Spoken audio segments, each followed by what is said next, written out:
Welcome friends. So we are back here again with 12th probability maths हम पढ़ रहे हैं 12वीं क्लास की, उसमें प्रोबेबिलिटी एक चैप्टर है, उसका एपिसोड नंबर 13 अब आपके सामने पेश है। इसको आप लेक्चर नंबर 13 भी बोल सकते हैं। अब हम इसमें प्रैक्टिस पेपर 3 कर रहे थे, जो आपको एज ए लिंक मिलेगा। ये देखिए ऐसे करके आपको नीचे डिस्क्रिप्शन में कमेंट्स में ये लिंक मिलेगा। इसके फर्स्ट 25 क्वेश्चन हम कर चुके हैं, तो ये यहाँ ब्लैक बोर्ड पर दिख रहा है। Probability episode number 13 practice paper 3 question number 26 onwards. अब मैं आपको क्वेश्चन नंबर 26 दिखाता हूँ। ये देखिए question number 26, A bag contains 3 red balls bearing one of the numbers 1, 2 or 3, one number on one ball and 2 black balls bearing number 4 and 6। ध्यान दीजिए 4 and 5 नहीं है। A ball is drawn, its number is noted and the ball is replaced। मतलब ये with replacement है। Find then another ball is drawn, find the probability of drawing 2 on the first draw and 6 on the second draw, a number less than equal to 2। Let's do this question। It's a very easy question। Suddenly last class में हम बहुत heavy weight questions कर रहे थे, अभी ये बड़ा आसान क्वेश्चन हमारे सामने आ गया है। ऑलराइट, सो इसको हम करते हैं अभी। ओके, सो प्रैक्टिस पेपर 3, थोड़ा सा मैं इसका पेन की थिकनेस बढ़ा लेता हूँ। Question number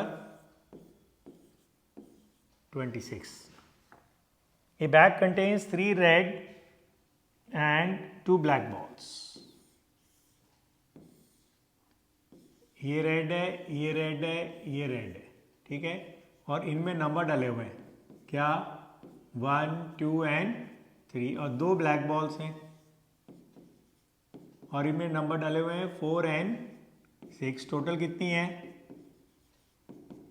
5 balls. आपको 2 बॉल निकालनी है विदाउट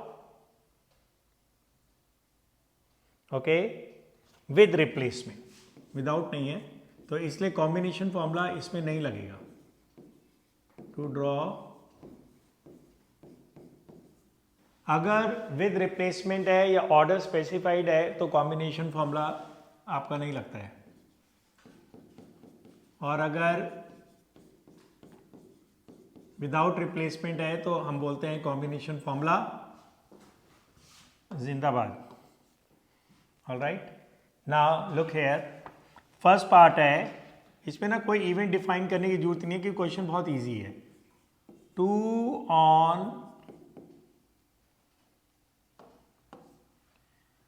on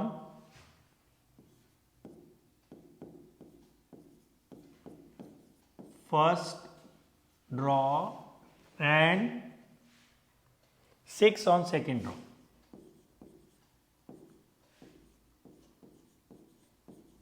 आपको मालूम है and always converts into multiplication even if the events are independent और dependent. Probability of A intersection B क्या होता है? Probability of A into probability of B given A, जिसको हम बोलते हैं मल्टीप्लिकेशन रूल, और मैं ये भी बोलता हूँ सेकेंड एवरग्रीन फॉर्मूला।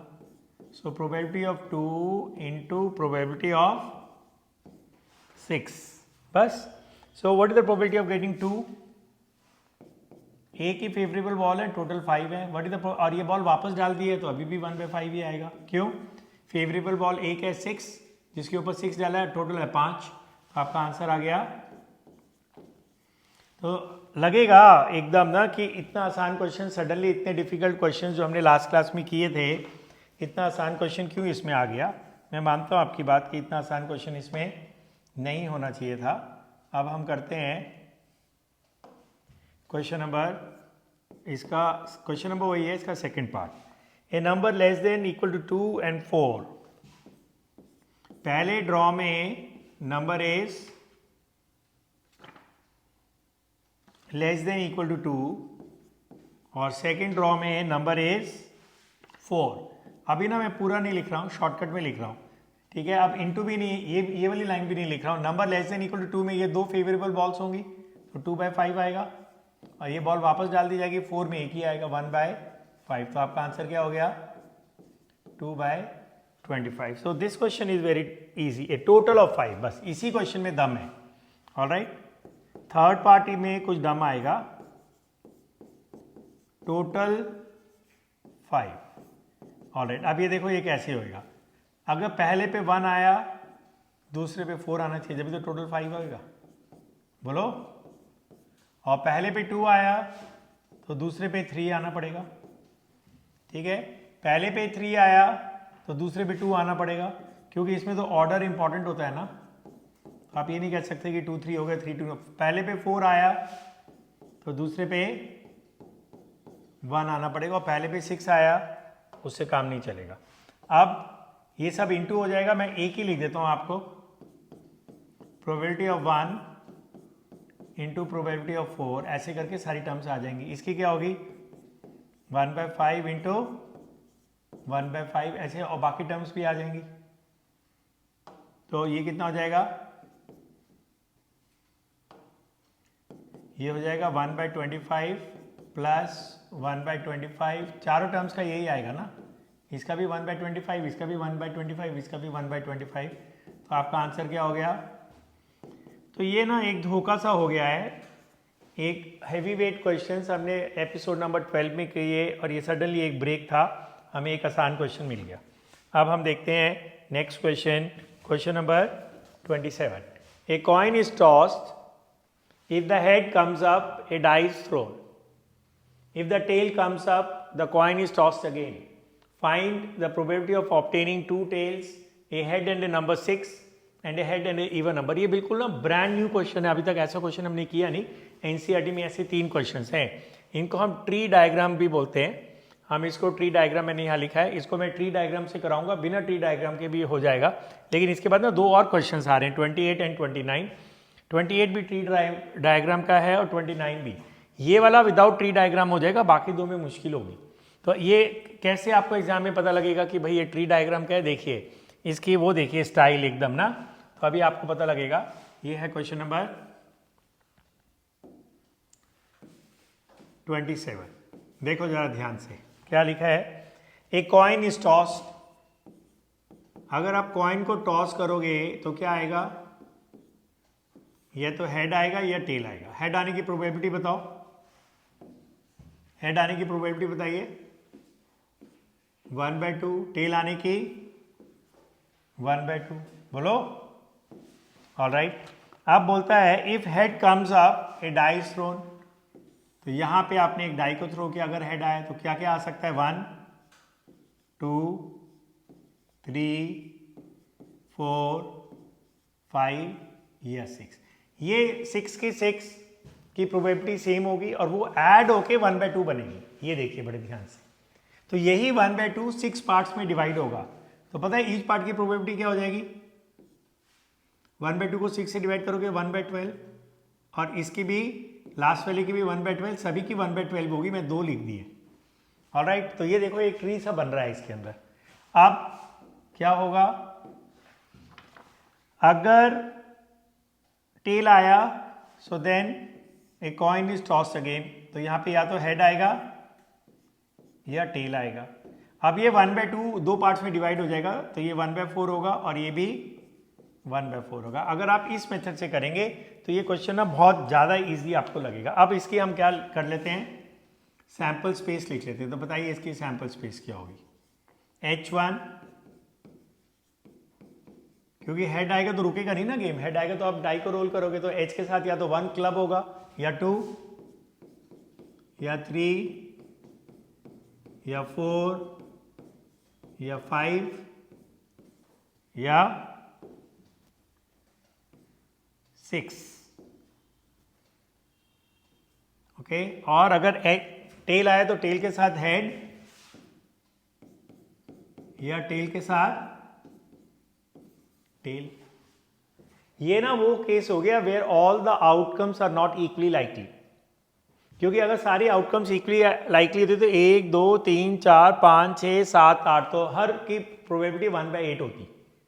और पता है अगर किसी इवेंट में एक ही इनपुट होती है ना, एक ही फेवरेबल आउटकम होती है, मतलब जिसमें नंबर ऑफ फेवरेबल आउटकम 1 होता है, ऐसी इवेंट को एलिमेंट्री इवेंट बोलते हैं। ऑलराइट, मैं आपको बताता हूं अभी क्या मैं बोलने जा रहा हूं। ओके, एग्जाम्पल लेके बताता हूं। अब इसकी प्रोबेबिलिटी क्या होगी 1/12, इसकी 1/12, इसकी 1/12,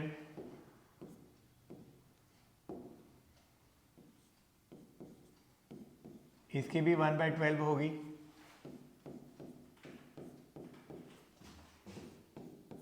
और इन सबको ऐड करोगे ना, और इसकी कितनी आई थी 1/4। ये देख लो। So here you can say all the outcomes are not equally likely. अभी तक हमने ऐसा बहुत कम क्वेश्चंस किए थे। अब इन सबको ऐड करोगे तो 1 आएगा।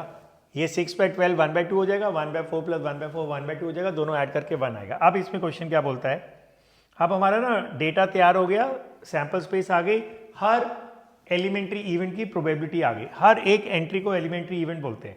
अब बोलता है find the probability of obtaining 2 tails. Find the probability of obtaining 2 tales.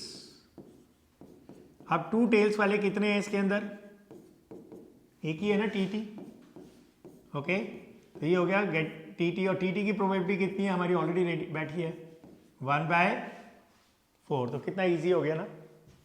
Alright, इस केस में ना वो भी चल जाता है, probability of 2 tails, tails in first row and tails in second row, 1/2 into 1/2 1/4। समझ रहे हैं आप, इसके अंदर वो डायरेक्ट भी आ जाता, लेकिन ये सब में नहीं आएगा डायरेक्ट, ऐसे अगले क्वेश्चन में नहीं आएगा, इसमें आ जाएगा। तो हो सकता है कोई टीचर आपको बोले कि हाँ आप इसको डायरेक्ट कर लो, tail in first row and tail in second row. Tail का क्या होगा किसी भी रो में 1/2, 1/2 इंटू 1/2 1/4। तो बिना ट्री डायग्राम के भी हो सकता है, लेकिन ट्री डायग्राम से बहुत फास्ट और बहुत सेफ है, क्योंकि बाकी 2 क्वेश्चन नहीं होंगे डायरेक्ट, तो आपको ऐसे ही करने पड़ेंगे। सेकंड क्या है, head and A number 6, head and A number 6, तो H6 हो गया। हेड एंड ए नंबर 6 में एक ही है ना H6, तो उसकी प्रोबेबिलिटी क्या है 1/12। तो देखो जो मेहनत हमारी यहाँ लगी ना, और सैंपल स्पेस लिखने में लगी, और उसके प्रोबेबिलिटी लिखने में लगी, वो कितनी फास्ट हमारे आंसर आ गए। Head and an even number, head, अब की बार मैं इंग्लिश में लिख देता हूँ, head and a even number का क्या मतलब हो गया, क्या क्या आएंगे आपके, यार इसके सैंपल स्पेस बना दूँ, ऐसा करता हूँ इसके सैंपल स्पेस बना देता हूँ। हेड एंड इवन नंबर में क्या क्या आएंगे हमारे, बोलो, H2, H4, H6, बोलो। तो अब इसकी प्रोबेबिलिटी क्या होगी, इन सब की ऐड हो जाती है। अगर ये इक्वली लाइकली आउटकम्स होते तो मैं 3 1 2 3 4 5 6 7 8, मैं 3/8 लिखता ना, 1/8 1/8 1/8 3/8। तो इसकी प्रोबेबिलिटी क्या होगी आपकी, क्या होगी जी इसकी प्रोबेबिलिटी, H2 की कितनी है 1/12 1/12 एंड 1/12। तो कितना हो गया 3/12 कट के कितना हो जाएगा 1/4।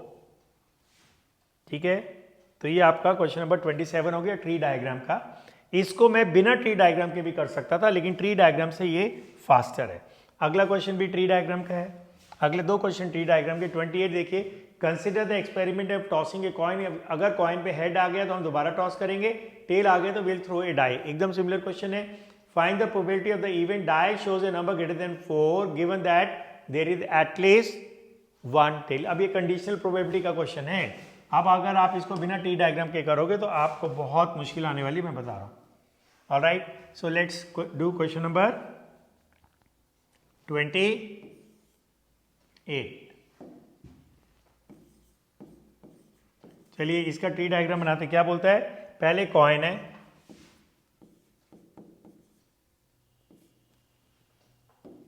राइटिंग ना मेरी अभी तक अच्छी नहीं आ रही है इसके अंदर, जो मैं चाहता था ना।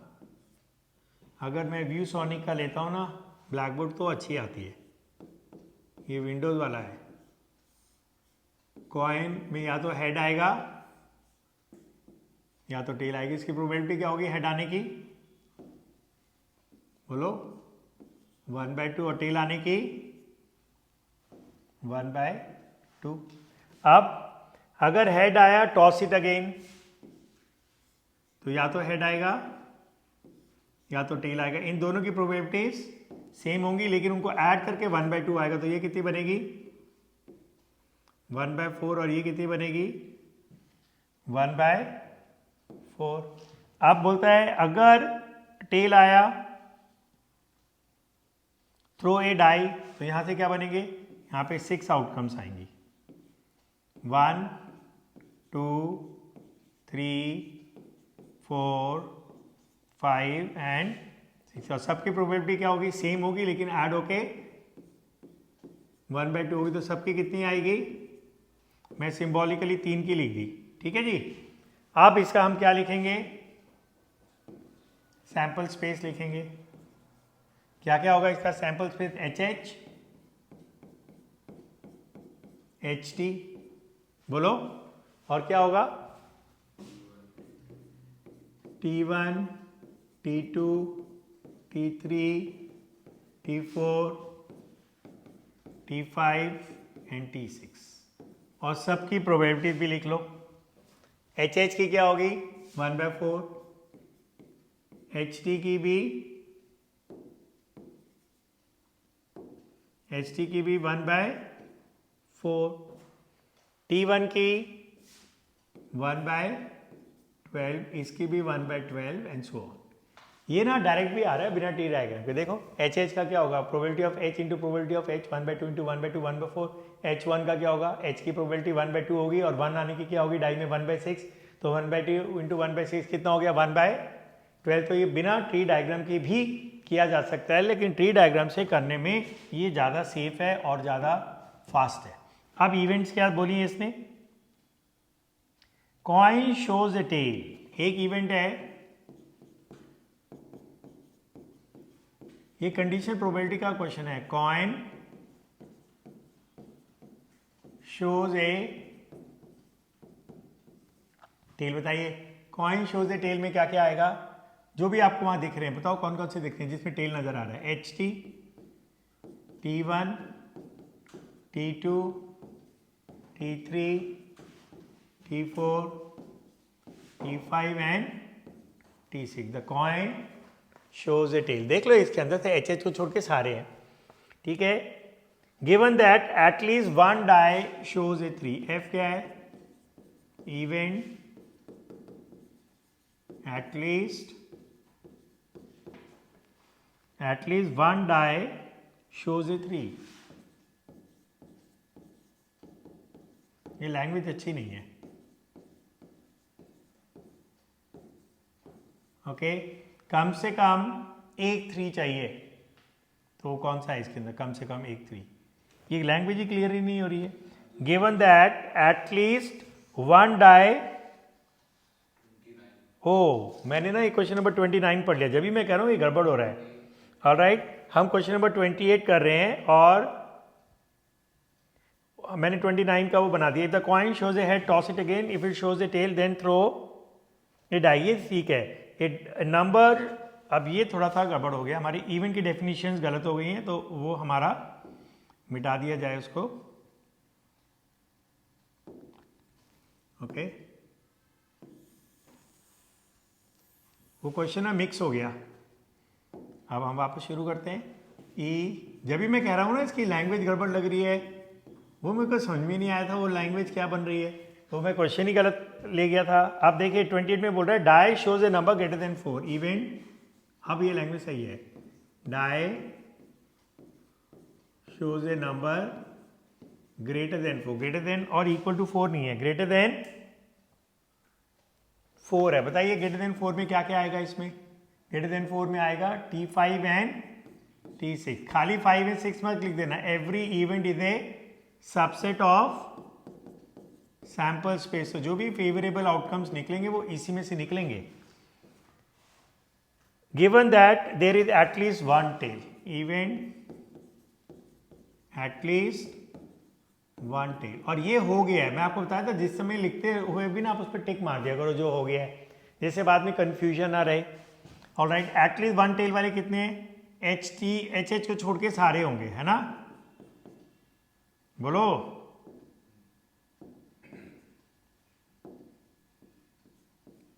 HT एटलीस्ट वन टेल है ना, सब में टेल है इसको छोड़ के, HT T1 T2 T3 T4 T5 and T6, इसकी प्रोबेबिलिटी क्या होगी?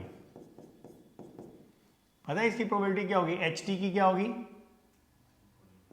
1/4 और T1 की 1/12, T2 की 1/12, T3 की सबकी इनकी 1/12 होगी। तो ये कितनी हो जाएगी? 1/4 और 1 2 3 4 5 6, तो 6/12 होगी। कट के कितनी हो जाएगी? 1/2, इसको कर लेंगे तो ये कितनी आ जाएगी? एलसीएम लेने के बाद 3/4। अब ई इंटरसेक्शन एफ क्या होगा बताइए? देखो इनमें क्या क्या कॉमन है? T5 और T6 है ना?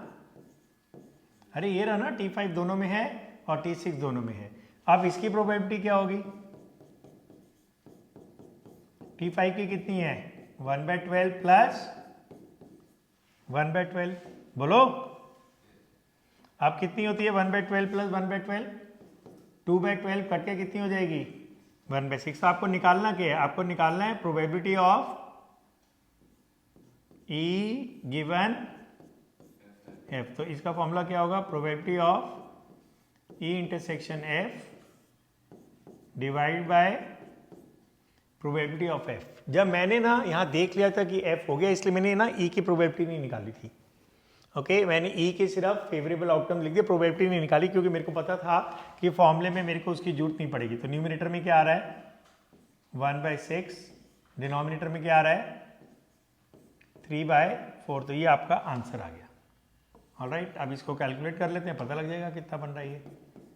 1/6 4/3, तो ये 2 से जाएगा, तो आंसर बना 2/9। Now will do question number 29। जो जिन लोगों को लग रहा है कि क्लास थोड़ी सी फास्ट जा रही है तो वो पॉज करके लिख लीजिए, किन लोगों को लग रहा है क्लास थोड़ी स्लो जा रही है वो हाई स्पीड में देख लीजिए।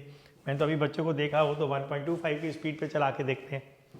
क्वेश्चन नंबर 29 है इस ट्री डायग्राम का ये आखिरी क्वेश्चन, उसके बाद 3 क्वेश्चन और हैं। Consider the experiment of throwing a die, if a multiple of 3 comes up throw a die again, and if any other number comes up, toss a coin. Find the conditional probability of the event the coin shows a tail, given that at least one die shows a 3। NCERT का exercise 13.1 का question number 15 है, और ये जो था ना ये भी सॉल्व एग्जाम्पल 7 था इससे पहले वाला। तो let's now do question number 29। Difficult question है। हमने एक डाई को रोल किया, ठीक है, 1 2 3 4 5 एंड 6। इन सब के आने की संभावना क्या होगी? 1/6 1/6 1/6 1/6 और लास्ट वाले की भी 1/6।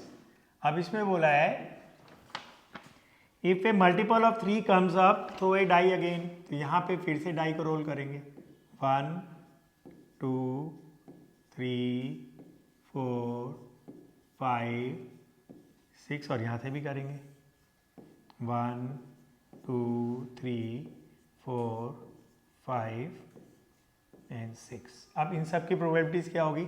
ये 1/6 डिवाइड हो जाएगा 6 पार्ट्स में, ठीक है। तो जब 1/6 को 6 से डिवाइड करोगे तो 1/36 होगा। मैं 2 लिख देता हूँ बस, ठीक है, ऐसे ये भी हो जाएगा। ये सब के बनेगी 1/36। और क्या लिखा है क्वेश्चन में?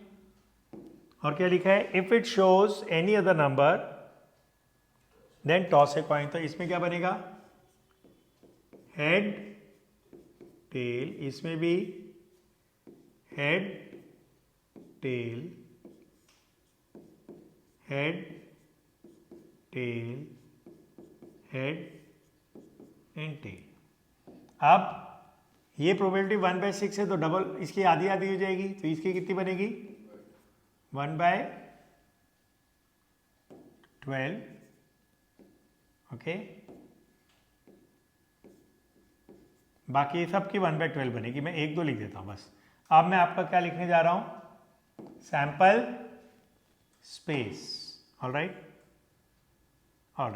ये थोड़ा सा मैंने ऐसे कर दिया है, ये अभी ऊपर करेंगे तो फिर आप देख लेना इसको कहीं ऊपर से कट ना जाए। अब इसकी सैंपल स्पेस भी तो बहुत बड़ी बनेगी, देखो क्या आगे बनेगी 1h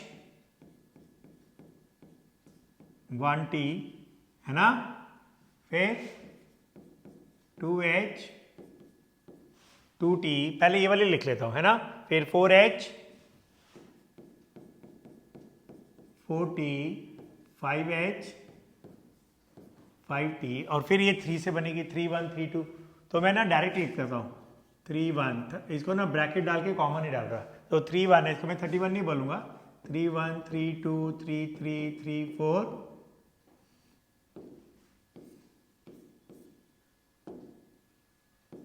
3 4 3 5 3 6, फिर 6 1 6 2 6 3 6 4 6 5 एंड 6 6। ये तो मेरे हाथ ही दुख गए लिखते लिखते, तो इतने सारी आउटपुट हो गई। अब इवेंट्स लेते हैं, मैंने इनकी प्रोबेबिलिटीज नहीं लिख रहा हूँ, अब क्या लिख रहा है, is the event coin shows a tail, event coin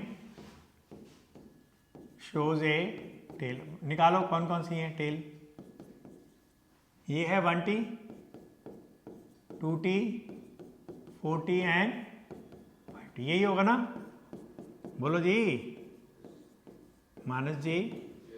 okay, फिर क्या बोला है, एटलीस्ट 1 डाई शोज ए 3, यही मैंने पिछले क्वेश्चन में पढ़ लिया था ना, तो जब मैं कंफ्यूज हो गया था, एटलीस्ट क्योंकि वहां तो एक ही डाई थी ना, और उसमें वर्ड आ रहा है एटलीस्ट 1 डाई शोज ए 3, इसमें 2 डाई हैं, एक शुरू में है और बाद में है, एटलीस्ट 1 डाई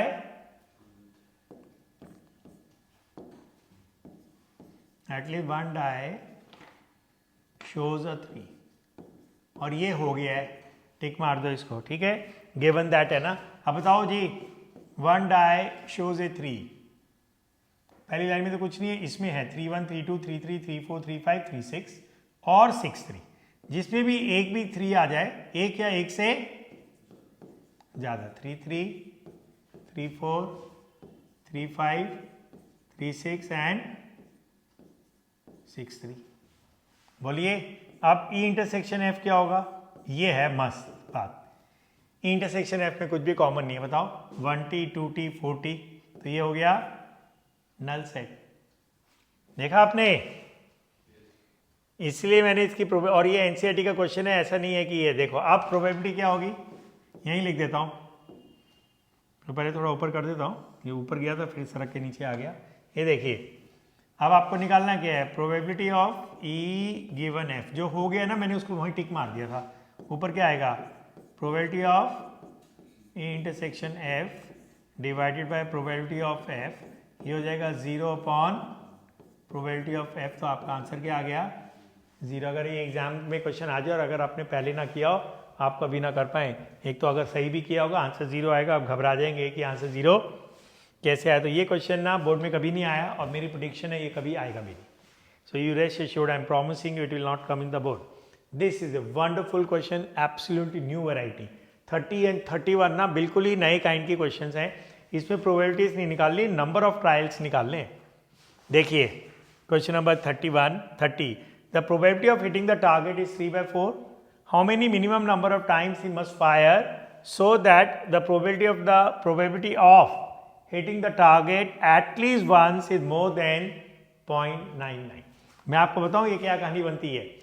एक शार्प शूटर है, उसको आपने एंगेज किया कि चलो तुम्हें उसको किल करना है किसी को, ठीक है, और तुम्हें पता है कि उसकी ना probability of hitting the target 75% है 3/4।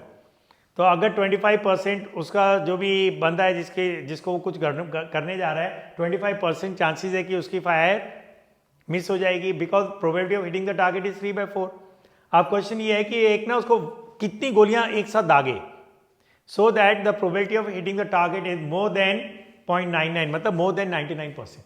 तो देखा इसमें भी मैथ्स आ गई आपकी। तो एक हायर्ड असैसिन है, जो किसी को किल करने जा रहा है, किसी को शार्प शूटर है, किसी को शूट करने जा रहा है, लेकिन उसकी हिटिंग द टारगेट की प्रोबेबिलिटी 3/4 है, तो कम से कम इसका आंसर ना हमारा 4 दिया हुआ है, तो इसका मतलब उसको हम बोलेंगे कि जा रहा है तो कम से कम 4 गोलियां मारी हो एक साथ, तो 99% चांसेस हैं कि वो बंदा लुढ़क जाएगा, उसको गोली लग जाएगी। तो आपने देखा प्रोबेबिलिटी का, अगर आप पढ़े लिखे क्रिमिनल है ना तो you could be a better criminal यार, नहीं लगता ऐसा? आप प्रोबेबिलिटी लगा लोगे अपनी और तुम्हें पता लग जाएगा कम से कम मेरे को 4 बार ही फायर करना चाहिए। इसलिए ना पढ़े लिखे लोग थोड़ा खतरनाक हो जाते हैं अगर वो क्राइम की दुनिया में जाए ना।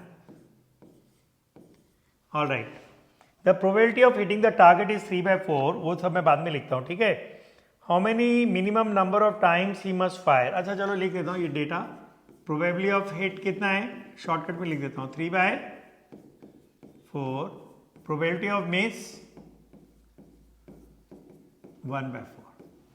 लेट, ये देखो ये पहली लाइन हो गई। अभी तक ना आप हमेशा प्रोबेबिलिटीज निकालते थे, यहाँ नंबर ऑफ ट्रायल्स निकाल रहे हैं। Let number of trials be equal to n।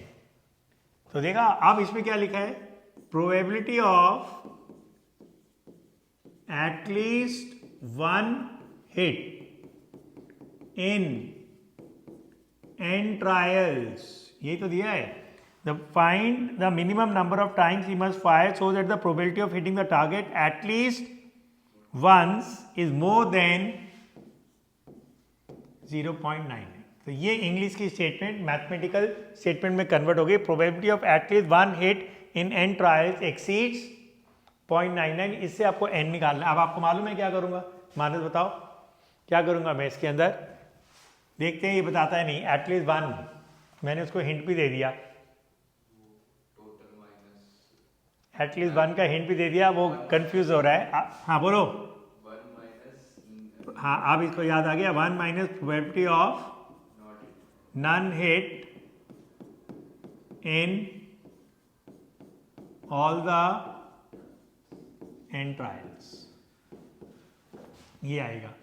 ये मैंने आपको थ्योरी में बहुत हैमर किया है, एटलीस्ट 1 को हम लिखते हैं 1 माइनस प्रोबेबिलिटी ऑफ नन। अब नन हिट कितना है 1/4, ठीक है, और ये n 1/4 n टाइम्स मल्टीप्लाई होगा। Not a hit in the first throw and not a hit in the second throw and not a hit in the third throw and not a hit in so on. तो ये बन जाएगा raise to power n greater than 0.99। इसको आप ऐसे भी लिख सकते हो, 1 माइनस, कैसे लिख सकते हो, 1 माइनस 0.99, इसको इधर ले आओ और ये वाला नंबर उधर चला जाएगा। बोलिए, अब तो कैलकुलेशन रह गई ना, प्रोबेबिलिटी तो खत्म हो गई। अब ये कितना होगा माइनस करके, बोलो भाई 1 में से जाएगा 0.01। बोलिए, इसको क्या लिख सकते हैं, 1/100 लिख सकता हूं, बोलो। ऑल राइट, अब ऐसा करो, इसको क्रॉस मल्टीप्लाई नहीं करेंगे हम, क्योंकि इनइक्वालिटीज में क्रॉस मल्टीप्लाई करना खतरनाक होता है। इसको आप दोनों तरफ 4n से मल्टीप्लाई कर दो, 4n पॉजिटिव नंबर होगा। अगर आप पॉजिटिव नंबर से इनइक्वालिटी को मल्टीप्लाई करते हो तो इनइक्वालिटी साइन रिवर्स नहीं होता है, नेगेटिव से करोगे तो रिवर्स होता है, तो ये ऐसे हो जाएगा।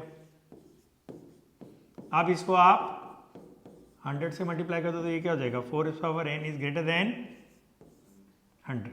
बोलो आप बताओ n क्या होगा, और n आपको मालूम है ना क्या है, नेचुरल नंबर है, तो 1 तो नहीं होगा, 2 भी नहीं होगा, 4⁻²⁴ 16 होता है, 4³ कितना होता है 64, तो वो भी नहीं होगा, 4⁻4 कितना होगा 64 × 4, that will be more than, so what values n can take, ये सारी वैल्यूज ले सकता है। सो स्मॉलेस्ट वैल्यू क्या है 4, बोलो, तो मिनिमम नंबर ऑफ ट्रायल्स कितने हो गए 4। सो ये जो आपका शार्प शूटर है, अगर हम इसको बोल देंगे कि भाई तो कम से कम 4 बारी, 4 से ज्यादा चलाएगा चला, लेकिन 4 बारी गोली जरूर मारना, नहीं तो पता लगे वो बच गया और वो बच गया तो तुम मर गए। ऑल राइट, अब क्वेश्चन नंबर 31 भी इसी कैटेगरी का, अब एक बारी कर लिया तो वो आपसे हो जाएगा।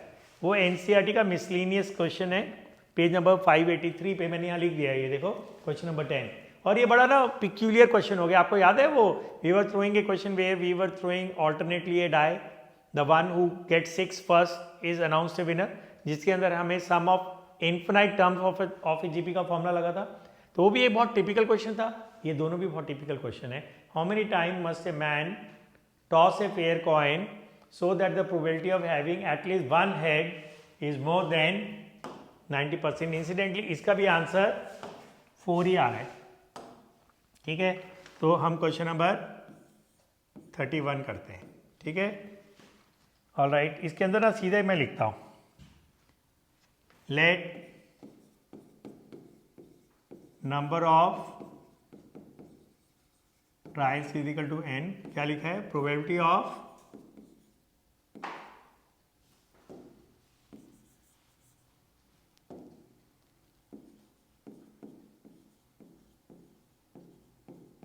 क्या लिखा है? Probability of at least one head in n trials, probability of at least one head in n trials is more than 90%। अब ये क्या बनेगा? 1 minus probability of none head in all the n trials is greater than। अब what is the probability of getting a head? 1/2 and not getting a head 1/2 और ये into n हो जाएगा, raised to power n। क्यों हो जाएगा ये बताओ? Not head in first row and not head in second row and not head in third row, तो 1/2 into 1/2 n टाइम्स होगा। अब इसको आप इधर ले आइए। अब तो इसको मैं छोड़ सकता हूँ ना, अभी तो आपने क्वेश्चन किया था ये। अब इसको फटाफट फिनिश करें। ऑलराइट, ये हो जाएगा 0.10। इसको आप क्या लिख सकते हैं? 0.10 को 0.1 भी लिख सकते हैं, तो ये 1/10 हो जाएगा। इसको आप 2n से मल्टीप्लाई कर दीजिए, ओके। फिर आप इसको, अब मैं यहाँ लिख देता हूँ, तो ये हो जाएगा 2n इज ग्रेटर देन 10। बताओ n की वैल्यू क्या होगी? 1 नहीं हो सकती, 2 2 होता है, 2 नहीं हो सकती, 2 4 होता है, 3 नहीं हो सकती, 2 क्यूब 8 होता है, 4 होगी, 2 4 16 होता है, और वो 10 से बड़ा है। तो 4 5 जैसे वो पिछले वाले क्वेश्चन आगे आंसर। तो आंसर क्या लिखोगे आप? शॉर्टकट में मैंने मिनिमम को ऐसे लिख दिया है, ठीक है। Minimum number of trials is equal to 4। चलिए, बहुत देर हो गई यार, इस प्रैक्टिस पेपर को करते करते ना मैं भी चढ़ गया हूँ। ये बहुत लेटेस्ट क्वेश्चन है 2020 का बोर्ड एग्जाम का। Given two independent events A and B such that P A is 0.3, P B is 0.6, find probability of A bar intersection B bar. This is a question of 1 mark and time given for this question should not be more than a minute। तो इसको चलो अब बस 1 minute में ये आपका assignment finish हो रहा है। अगर ए एंड बी इंडिपेंडेंट है, तो आपको याद है इस असाइनमेंट का पहला क्वेश्चन का था, एक थ्योरम की थी। Then every combo of A and B are independent, then A bar B bar are also independent. बोलो, ओके। ये पेंट ब्रश से पेन कब बन गया? So A and B are independent event, then A bar B bar are also independent. आपको probability of A कितना दिया हुआ है? 0.3। Probability of B 0.6। आपको निकालना क्या है? बोलो, क्या बनेगा? ये इंटू हो जाएगा ना, क्योंकि अगर ए एंड बी इंडिपेंडेंट है तो ए बार बी बार भी इंडिपेंडेंट होगा, तो ये क्या बन जाएगा? इसमें आप डी मॉर्गन्स लॉ भी लगा सकते हैं, लेकिन ये ज़्यादा इजी है। बोलो, अब ये कितना हो जाएगा? 0.7, क्योंकि अगर ये 0.3 है तो पी ए बार ये होगा, और ये 0.4, तो आपका आंसर आ गया 0.28। अगर आप मेरी देखेंगे 1 मिनट से ज़्यादा क्वेश्चन नहीं लगा इसके अंदर। So that finishes your practice paper 3। तो we have done the major part of probability. We did 3 assignments. और प्रैक्टिस पेपर 3 अगर मेरे को ध्यान आ रहा है एपिसोड नंबर 8 से चल रहा है, तो 8, 9, 10, 11, 12, 13 6 लेक्चर्स लगे हैं हमें 32 क्वेश्चंस करने के लिए प्रैक्टिस पेपर 3 के। कितने प्यार से और कितने स्लोली और मैंने कितने डिटेल में आपको एक्सप्लेन करके ये वाला असाइनमेंट कराया है। तो अब हमारा प्रोबेबिलिटी यहाँ फिनिश होता है, ये एपिसोड फिनिश होता है, प्रोबेबिलिटी नहीं फिनिश होगा। अब हम एक नया टॉपिक करेंगे, बेस थ्योरम, जो एक्सट्रीमली इंपॉर्टेंट है बोर्ड पॉइंट ऑफ व्यू से। तो मिलते हैं एपिसोड नंबर 14 में, जिसमें हम करेंगे Bayes theorem. Have a nice day.